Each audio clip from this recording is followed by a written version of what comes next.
también denominados gases imaginarios, son sustancias que están compuestas por partículas desplazándose aleatoriamente y sin interactuar entre sí.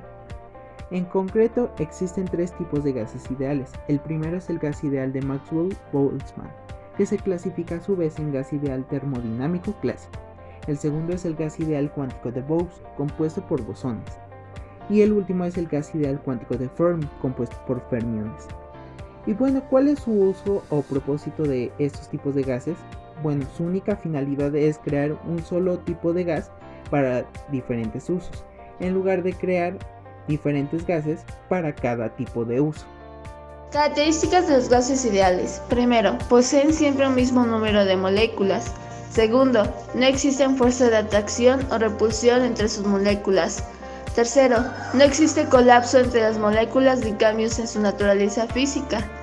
Cuarto, las moléculas de gas ideal ocupan siempre el mismo volumen a las mismas condiciones de presión y temperatura. Existen tres tipos de gases ideales. El primero es gas ideal de Maxwell, que se clasifica a su vez un gas ideal termodinámico clásico y gas ideal cuántico. El segundo son los gases ideales cuánticos de Bose, compuestos por bosones. El tercero es el gas ideal cuántico de Fermi, compuesto por fermiones. Los gases presentan las siguientes propiedades. Son intangibles, incoloros e insaboros. La mayoría de los gases son transparentes, imposibles de tocar y además carecen de color y sabor. Esto puede variar. Sin embargo, muchos poseen un olor característico. Por ejemplo, el gas natural contiene un odorizante químico llamado mercaptano, el cual tiene un olor característico para que pueda ser detectado fácilmente en caso de fuga. 2. Carecen de volumen propio. Por el contrario, ocupan el volumen del contenedor en el que se encuentren. 3. Son fluidos. Muchos más que los líquidos, los gases carecen prácticamente de fuerzas de unión entre sus partículas, pudiendo perder su forma y desplazarse de un recipiente a otro ocupando todo el espacio disponible. 4. No poseen forma propia. Estos asumen la de su contenedor. 5. Son solubles. Así como los sólidos, los gases pueden disolverse en agua u otros líquidos. Propiedades de los gases ideales. Las principales propiedades de los gases ideales son 4. Poseen siempre un mismo número de moléculas.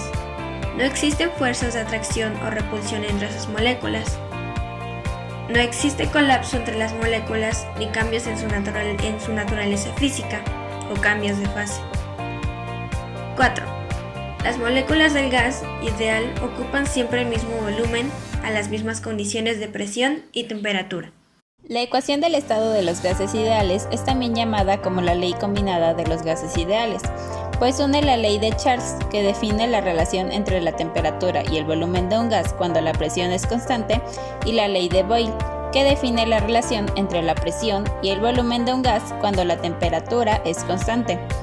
Dicha ley expresa que en una determinada cantidad de gas, la relación entre el producto presión-volumen y la temperatura de un sistema permanece constante, mientras que la ley general añade la ley de Lussach, que introduce una proporcionalidad directa entre la presión y la temperatura absoluta, siempre y cuando se encuentra un volumen constante.